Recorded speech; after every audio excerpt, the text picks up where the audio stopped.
invited Richard Xu from Grandview Capital as our moderator.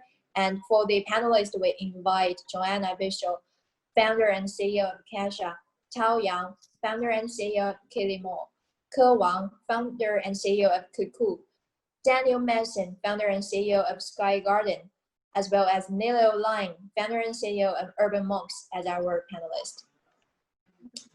Hey guys, so I will leave it. Okay, thank you, Laura. Hey, Laura. How are you, Laura? Okay, thank you, Laura. Hello, hello. Okay. So this panel will discuss the topics related to. Hello? Okay. Thank you, Laura. So this panel will discuss the topics about e-commerce in Africa and the Middle East. It is our great honor to have all the panelists here to join this online discussion. So we can see that there are many entrepreneurs that dig into those two very energetic markets. So today we will go through some questions to look at the current situation and also the future opportunities of those two energetic markets. So I'm Richard from Grandview Capital. Our fund is focusing on the TMT industry in the emerging markets. And we do have portfolios in Southeast Asia, US, and Africa.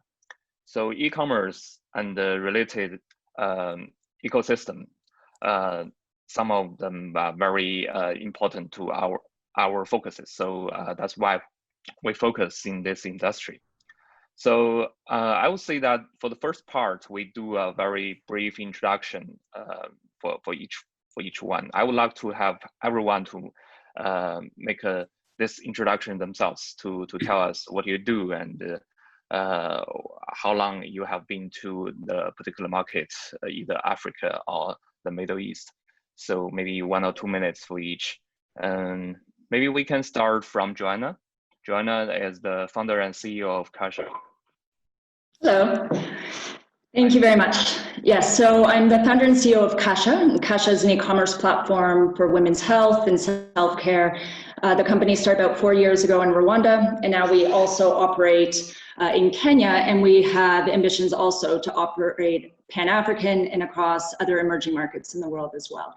And I think just from my background, prior to starting the company, I worked in technology on the continent and across mostly East and West Africa, as well as South Asia. And before that, just globally within developed markets as well. Okay, thank you, Joanna. So next one, let's welcome Tao Yang, the founder and CEO of Kilimall. Hello, everyone. My name is Yang Tao. I'm the founder and CEO of Kilimall. From 2012, I go to Africa and located in Kenya and be the project director of M-Pesa. And from 2014, we started a venture of Kilimall. The name of Kilimall is originated from the highest mountain, Kilimanjaro. Why we start Kilimall is because when I was in Africa, I suffered a lot by the high price and lack of variety. I hope Kilimall could change the situation. And currently we operating in Kenya and Uganda. I hope have a good time with you guys this afternoon. Thank you. Thank you, Yang. Okay, so next one, let's welcome Wang, the founder and CEO of Kikuu.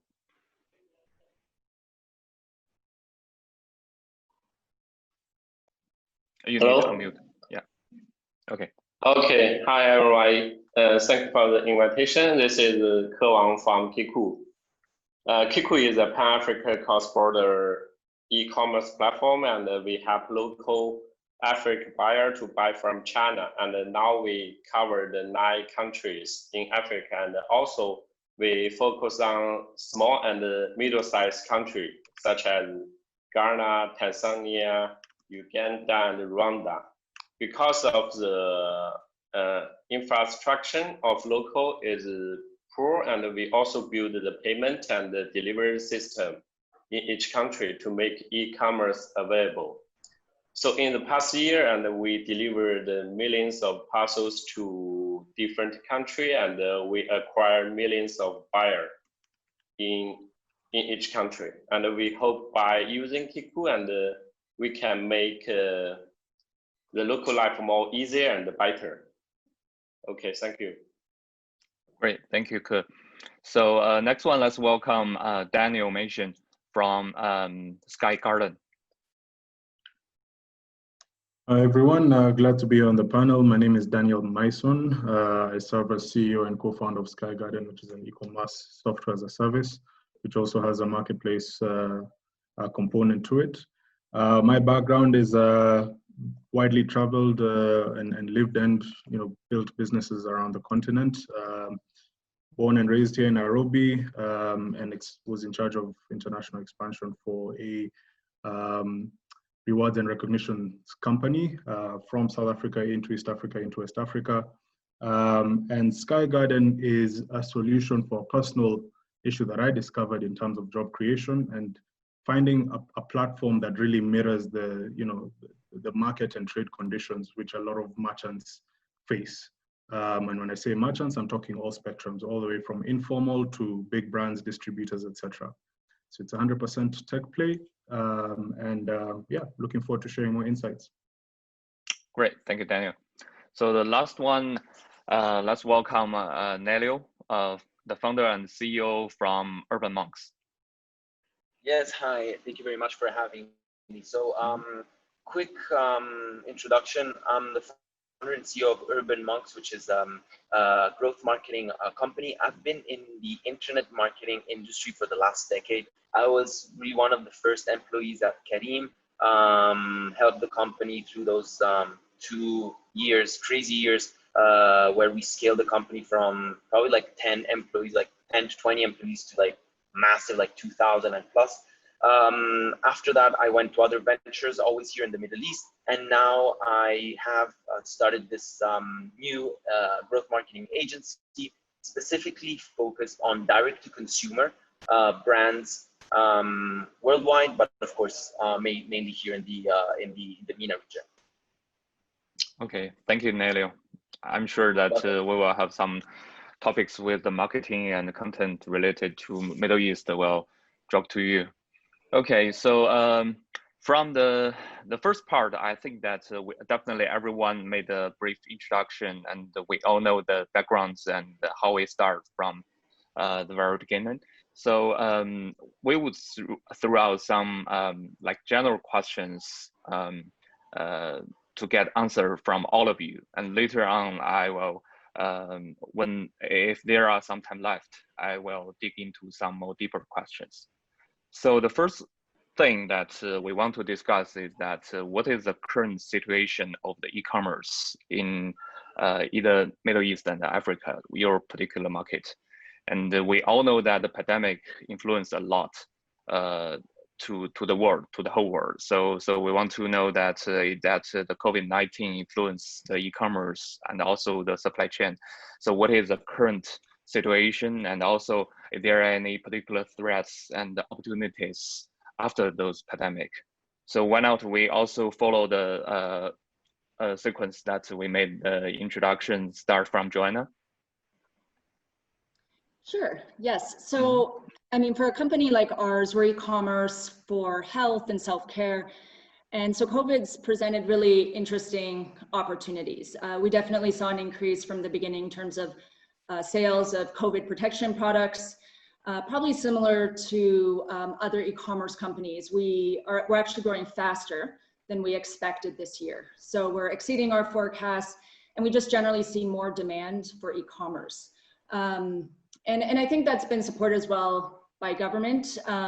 So in Rwanda, for example, the government has come out and said e-commerce is more relevant now than ever. And they've actually said, here's a list of several e-commerce companies that you should try. If you haven't used e-commerce, try e-commerce. And so I think that's actually accelerated the growth within the region. I think people who haven't, were more into just regular shopping, traditional shopping, are now trying to purchase online. So in that sense, we definitely see an increase. We've also seen an increase on our B2B services business. So in that sense, we see more multinationals using digital channels to reach consumers in this region as well. Yeah, so I think in that sense, COVID presents also some risks, right? I think, you know, especially around investors and investments, there are so many investors, I would say, investing in the region, but some are unsure of the outlook. But probably e-commerce is very well positioned to ride through this wave. Great, thank you, Joanna. So next one, why not Yang to answer this question to us? Thank you, Richard. From my point of view, so e-commerce in Africa is still in the beginning stage, and the infrastructure is not ready in every country. But some countries like Kenya, like Ghana, maybe South Africa is better than the rest of the country in terms of the network, 3G, 4G readiness. Delivery, fulfillment is a big challenge, I think. Lack of the address, exact address. So totally, I think e-commerce is not so easy, and it's not ready for all the country. It's not ready for all the companies. Maybe some of the e-commerce players in Africa, we need to have multiple abilities. For example, in China or US, you are e-commerce company just focus on focus is a beauty, is beautiful. But in Africa, you have to play a lot of rules, like you have to resolve the problem payment, you have to build your warehouse, your logistic teams, you have to manage a lot of functions. It's not easy. For the challenges for the COVID-19, of course, the opportunity is accelerating the transition from offline to online, for sure. But the threat is reducing the consuming powers and of stability of the community, and also the efficiency is down. Like, for example, in Kilimall warehouse, we cannot hire enough employees in the warehouse because we are afraid of the virus. The last big concern is the safety of my own employees. That is also a big concern. Thank you, Richard. Okay, great. Thank you, Yang. So next one went out to address this question to us. Okay, thank you, Richard, and I'm totally agree with Yang. And first, when we look at the e-commerce, we will first think it as a business. But to be frankly speaking, and the market size in Africa and even in Middle East, I think is pretty small. Yeah, compared to other markets, and which means there are not huge scale effect in these two markets. And for second, and I think the fundamental infrastructure of e-commerce is underdeveloped, which I conclude in 3 points. First one is the buying power of the majority of the population is not that strong. And the second one is the lack of the cheap and efficient door-to-door delivery. And the three is smartphone penetration and also the cheap data for surfing online. So that from my point of view, and I think the Africa e-commerce is just at the beginning stage. Okay, thank you, Richard. Thank you, Ke. So next one we'll have Daniel. Yeah, thanks. So in my perspective, e-commerce has always been looked at with the lens of sort of replicating what's happening within Western markets. mainly in the Americas and Europe, etc., and also I would say in more formalized economies in Asia. And I believe if you look at the infrastructure on the continent, you need to adapt a model that takes this into account as opposed to, sort of rolling out the common playbook. And if you take that approach, it obviously gives you the flexibility and a much higher adoption rate, because this way you have less attrition in terms of how you penetrate a market. You're able to sort of enhance what people are doing in terms of physical trade, and now replicating those patterns within a digital space. And that's the route that Sky Garden has taken. So when we look at e-commerce, we didn't want to sort of take that model and bring it in, which is largely what has happened for quite a while on the continent.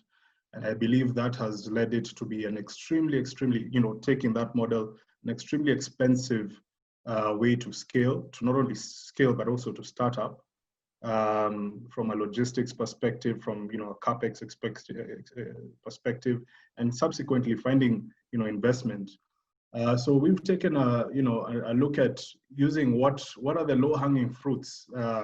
Mobile money here in Kenya is fantastic, and in other markets, Ghana is steadily growing in that regard. Looking at the informal delivery systems that exists, we have a lot of independent riders who do transportation of people. You have now Uberized models around the same. So why not tap into that when it comes to your logistics or your fulfillment patterns? We don't have a warehouse whatsoever. We've invested heavily in making sure that we have tech do the heavy lifting, and we're proud to say that has earned itself well in terms of having fantastic merchant adoption. And also by having merchant adoption, you also pass into a consumer base that hasn't necessarily been included within the e-commerce narrative. So in my view, we looked at the pyramid from a different angle. I would say e-commerce for probably the past 6-7 years has been something mainly for the haves. It gave great variety, which some of my panelists just mentioned, in terms of choice, convenience, etc. But there's this still huge blue ocean in terms of the growing middle class who still have money to spend, but they're doing that within physical spaces. So how do you translate into this? It might not be the strongest purchasing power, but you can still tap into it. And I would say there's still a massive opportunity. COVID has been incredibly painful from an economic perspective. We felt that very much here in Kenya. However, it has been a catalyst to, fast tracking how innovative retailers at whatever, whether it's a big brand distributor, informal merchant, a hustler on the side of the street, how they can use existing mediums to, earn a living. So I would say there's more opportunities than, lack of opportunities within the African context. Great, thank you, Daniel. Very valuable perspective. And the last one, I will shoot the question to Nelio. So I believe that you have some perspective that focusing on Middle East and also some other related markets. And the Middle East is always one of actually the one of very important markets for most of the entrepreneurs that from China for a period of time. So let's see, could you share some of your perspective to us, that what did you observe that how is the e-commerce in Middle East, and also the COVID-19 also? Yeah, sure. So what's very interesting, I believe, about the e-commerce formula is simply that the two high points of the smiling curve are really the two strong and added value can resume two things: brands, products, and logistics. Now, what's really COVID forced manufacturers is really to be out there, especially on digital channels, because that's where the journey and most of, at least like 43%, according to a Bain study, 43% of any buying process starts online, and only 15% finishes online. So I think what's really interesting, especially for those emerging markets, I'm not too familiar with the African content. I've just done 3 projects there, but when it comes at least to the Middle East, you see that the 2 high points of the smiling curves where really the added value is, whether it's brand or products, on one side, we definitely need more brand creators, more manufacturers, more people building localized products that can really make the cut for a local audience. And on the other side, the struggle that is real, especially in this region, and I think Africa even more, is really the last mile problematic, because it's not only about the last mile delivery, which needs to be done extremely locally. And as Daniel was mentioning, there has to be a Uberized model, because centralized models are breaking and they're extremely fragile at the moment. They don't really work as efficiently as a Uberized model. So I think the really 2 big points where the real focus needs to be is, how do we find ways to create more brands and more products that are more relevant to a local audience? And on the other side, the big challenge is, how do we solve that last mile delivery, which in the end impacts the brand experience and at the end, like the customer experience. What I've seen, at least here in the Middle East with COVID, there's like one major trend that has been across the board, is pretty much delivery of daily products. And you've seen players like Noon and other big e-retailers that have started to shift more and more into the daily segment, because that is the segment that is really picking up. When you see other segments, so I don't think there's one size fits all kind of reply, simply because it really depends on the vertical. You've seen like the fashion industry tanked by 54% on male category and 43% on female category. Whereas on daily products, like, essentials, basically, whatever that is, milk, toilet paper, eggs, whatever, it has increased by 128%. So I think what's very interesting is that, yes, there is more penetration of online purchase. So online purchasing becomes much easier, which is amazing, because it creates a habit that then all the other categories that have been suffering, then they can actually bank on, and that's where the next pivotal growth. So I think these are the 2 major trends that I've been seeing so far. And I think the 2 main things that we need to see in the next coming years is, 1, how do we have more brand creators and more manufacturers that create localized products for local audiences? And 2nd, how do we solve that logistic last mile delivery? Because at the end of the day, who says e-commerce says logistics. That's great. Thank you, Nelio. So those 2 things are very important, the brand and the logistic. And that also brought some thinking in my mind that, because currently when we're looking at US market, we try to find out, because US and Chinese markets have been evolving to a level that exists in those 2 different markets. There are many different kinds of mature brands existing there. So this year, actually, in US market, many entrepreneurs start to focusing on one thing, which called the white brand, which means that there's no brand, just comes from the factory, directly from the factory to the consumers, which is very interesting topic here. So which one do you think will be the very possible future in Africa, or maybe in Middle East market? So which one, the brand direction or the white brand direction? So maybe I can throw this question to Chinese entrepreneurs, Tao and Ke. So maybe Tao can elaborate this question a little bit to give us some idea. Okay, thank you, Richard, for the question. I believe it's a good question. Brand means trust. Everyone knows. Our customers should be trust someone, whether the brand, the manufacturer, whether the sales channel. So if it's a white brand, we people need to trust the channel, where you get this product, who sell the product to you. So yes, removing the brand could reduce the price. It meets demands of after the COVID. But I think in Africa it's a bit different because in Africa I think people lack of trust. People don't trust each other. I see the level is a bit lower than other region.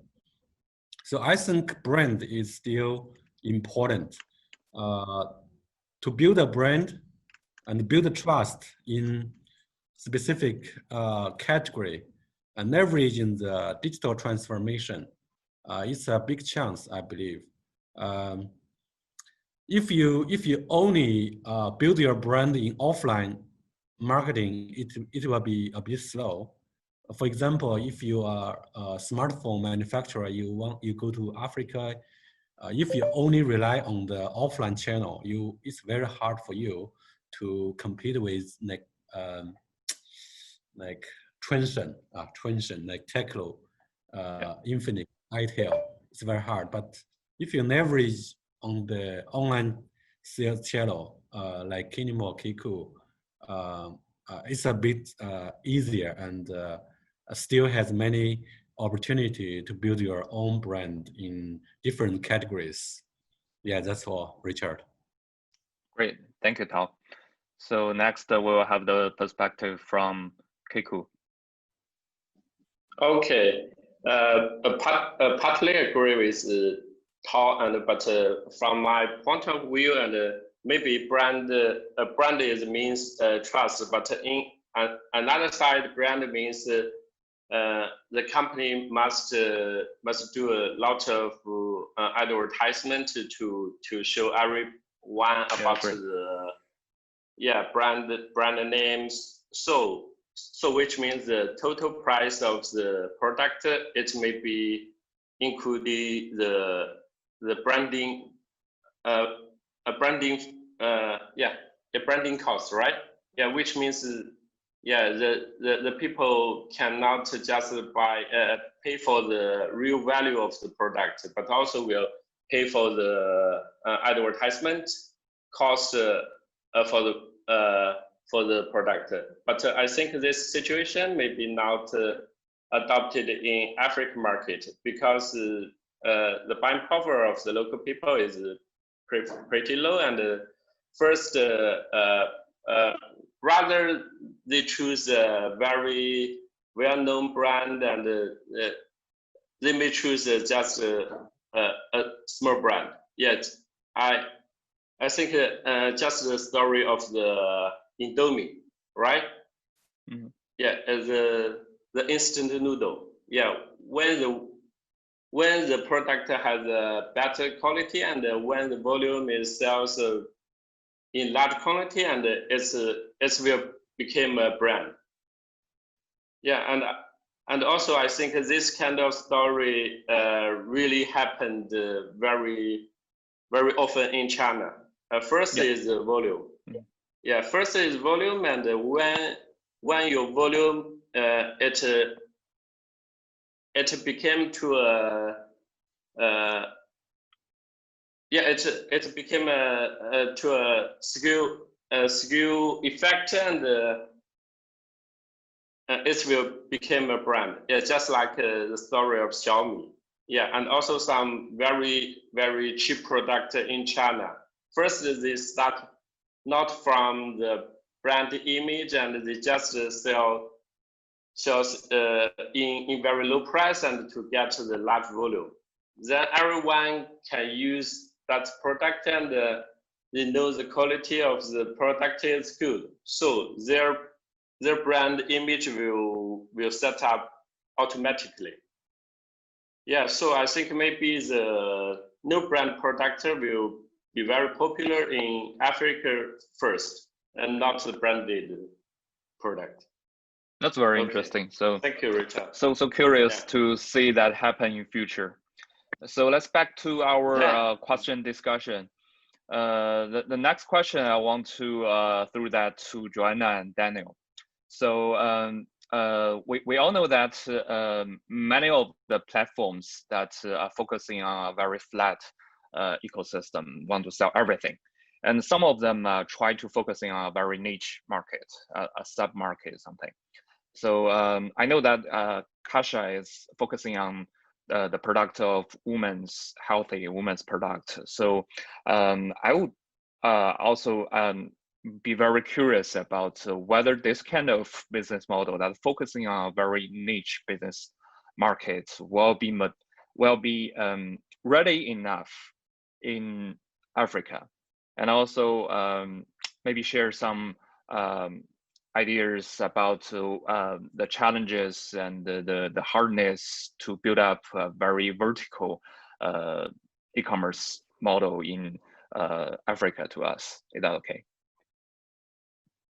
Sure, sounds good. Yeah. So in terms of Kasha and the niche where we focus on women's health and self-care, I mean, it's definitely a niche, but also it's a highly influential consumer is what we see about it. And we see it actually as a very underserved consumer and a space which just has a huge market gap.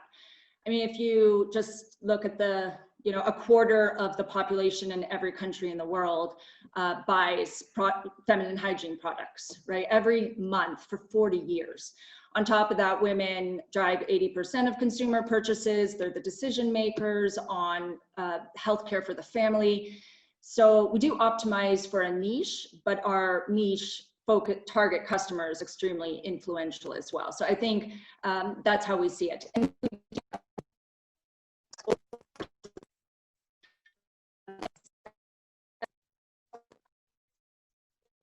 opportunity to be the best within that niche, which I think is harder if you sell everything from electronics to fridges to food. I think it's harder to be the best within a certain area. And if you sell things like pharmaceuticals, such as we do, and products you put on your body, maybe on your baby's body, you really care about the quality. And so being able to ensure that the products are genuine, that they're not counterfeit products, that this is a brand and this is a place you can trust to get those products you need for your health and self-care. I think it's easier to do when you focus on the niche. At the same time, the question you asked before was really interesting for me as well, just from an Africa perspective, because I do see, I agree that brand is trust, but I also see that consumers really want to try different brands. I wouldn't say they're as loyal to brands as maybe in developed markets. So we see a lot of switching. We also see, I mean, it's a very price sensitive market. So I think price plays a big role as well. And I think being able to iterate on all those different variables within a subset is, you learn a lot and you can move the business forward faster. Great, thanks, Joanna. So next, I want to throw this question to Daniel. So also that we know the Sky Garden also not only focusing on the e-commerce, but also some very local deliveries, fresh deliveries, those kind of services. And we know that the penetration of those services that increased a lot during the pandemic time. And also this is kind of vertical market that focusing on one or two very important services. And I also want to hear the opinions from you, whether digging into a very vertical market will be ideal for the startups at the very first beginning. Yeah, so it's a great question, Richard, and I resonate with actually everyone, everyone's sentiments. It's quite a mixed bag, and you can approach it from a specialization perspective in terms of a key category. So whether you're dealing in FMCG, beauty, et cetera, et cetera, and for us, the differentiation has come in the fact that you're able to have multiple categories as opposed to niche ones based on the core model of your business. All right. So if you're heavily centralized or if you're heavily regulated in terms of dealing with pharmaceuticals or fresh produce, anything that's consumed, anything that's perishable, then of course that adds complexity to your model. Now, Sky Garden has been built with the notion of we need to build technology that enables merchants to sell any physical product, okay, not services, any physical product that does not require any level of regulatory approval, okay? So we don't touch anything with pharmaceuticals, we don't touch fresh produce, we don't touch perishables, anything that you need to have a government intermediary, right? Vehicles, land, etc. And by taking this approach, essentially what you're doing is you're building technology that serves a massive base of sellers. And this way you're not able, you don't necessarily differentiate. It's not, to be honest, my job as a technology provider to discriminate, as long as merchants operate within the guidelines I just mentioned, to discriminate what it is that they sell. Now, this then brings the question, by virtue of not having a warehouse, issues around trust, issues around quality, issues around anti-counterfeit measures, etc., etc., etc. And again, technology is beautiful because you're able to, mold it, with certain ring fencing according to whatever it is that you need. So for a market in Kenya whereby a very, very large base, and when I say Kenya, it translates also to West Africa, etc. A very large base of individuals are self-employed. They're their own entrepreneurs. They will identify a market and a product that they need to serve, and they will have one-on-one relationships with those customers. Pareto principle: 80% of their revenue comes from 20% of their base, etc. What we've done is we've built technology where a merchant who already has relationships with their customers can be able to use our tool to get the benefits of e-commerce. All right. So this helps in terms of now number one, you're tapping into a customer base that is now using an already established point of familiarity to gain revenue from. So if a merchant is sending a customer that I don't have access to a Sky Garden link, all of a sudden they get exposed to our services, our delivery, our fulfillment, etc. And I mean, specialization can come in different forms. There's of course the category bit, there's brands, but there's also of course what profile of merchant is it that you're targeting? Are you dealing only with distributors? Are you looking for informal merchants? Are you looking for one location? Are you looking for a certain merchant who has marketing power to actually use your technology to grow their revenue? But I would say one has to really navigate what are the opportunities, and subsequently what are the barriers, of which personally, which all my co-panelists have mentioned. Fulfillment is a big one, choice is another, but more importantly, we all have to play by the rules. So regulatory practices are something that you generally have to make sure that you navigate. There's a lot of health tech out there, and I'm sure Joanna can attest to this. It's something that's really growing, and particularly in this COVID period, I think everyone within the ecosystem is seeing how they can best leverage tech from a less physical environment and bring these services closer to the people. Great. Thanks, Daniel. I really enjoyed the discussion, this topic with you guys, but the time is so limited. So we probably only have time to finish one or two questions. And the other question I want to throw it to Nelio.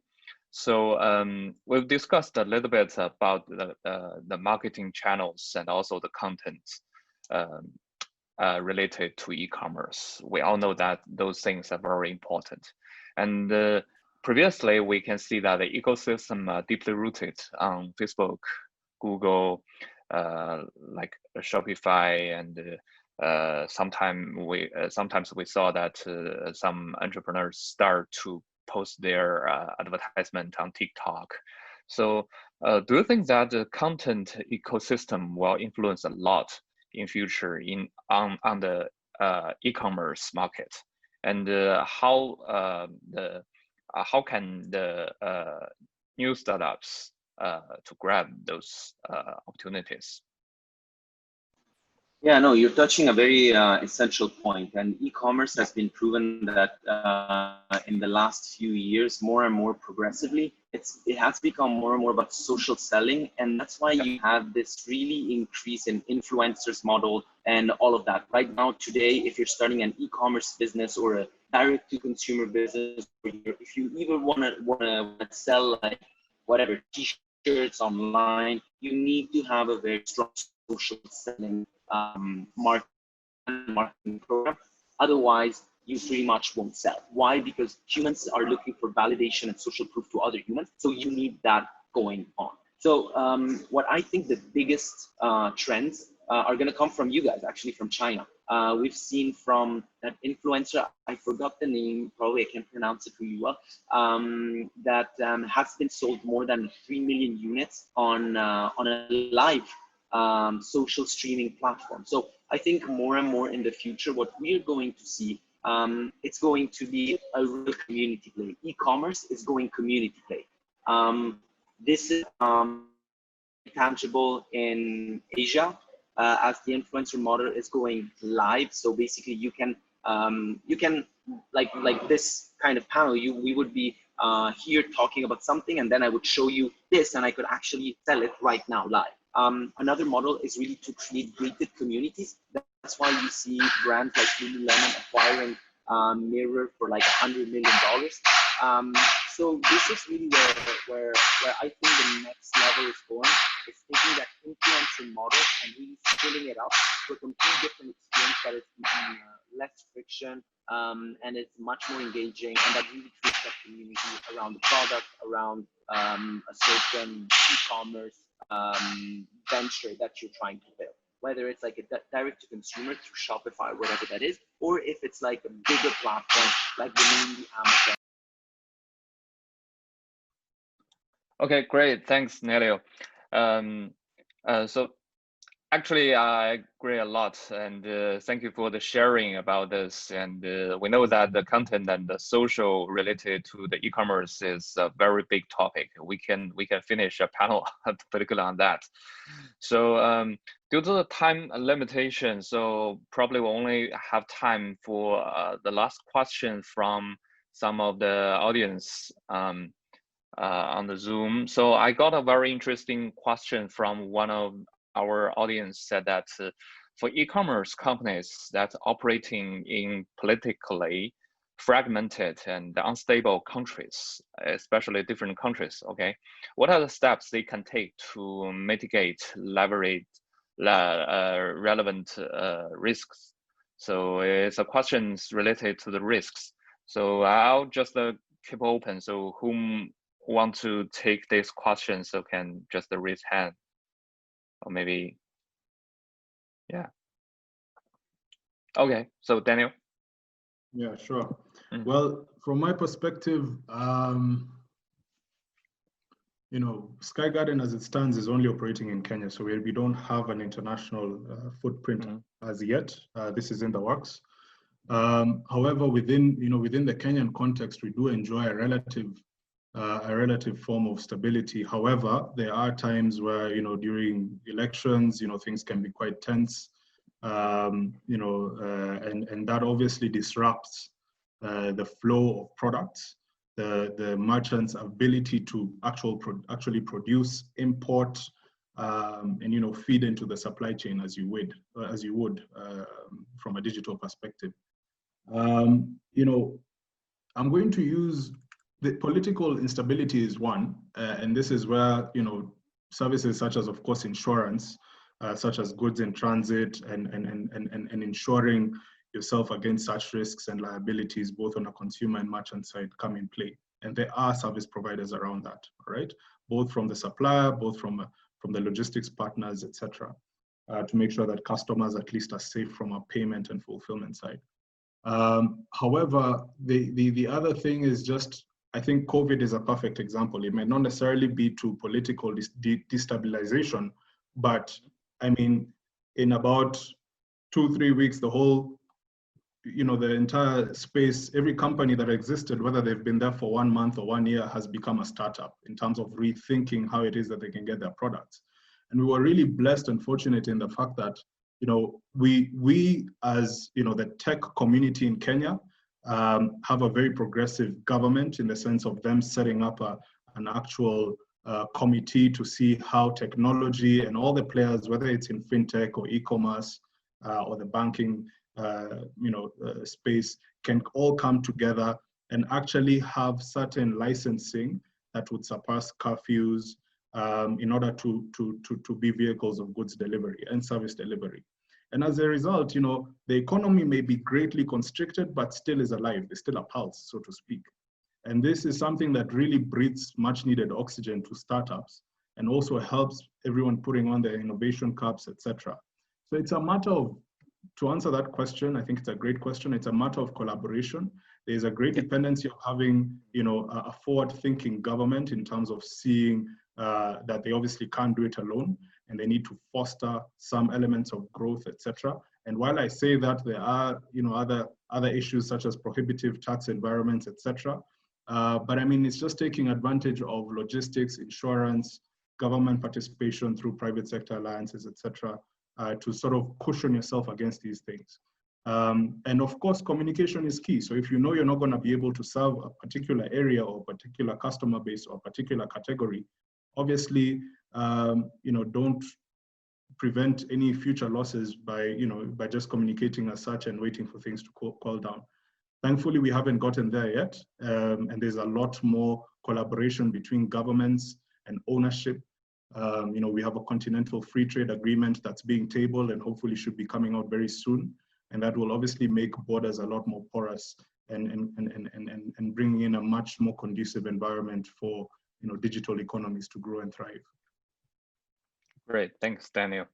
Hope the whole market will be more prosperous in future. And I think that's all for today's discussion on my panel. So really appreciate the Future Hub and the Passage offer us this opportunity to discuss those questions. And I really enjoyed the discussion with you guys. Thank you, Joanna, Daniel, Nelio, Ke, and Yang. So really appreciate all the panelists for your attendance. And also we can see the challenges and the opportunities in Africa and the Middle East. So can't wait to see more. And we can see that we definitely will see great opportunities and great entrepreneurs will come in the short future. Thank you all. Thank you.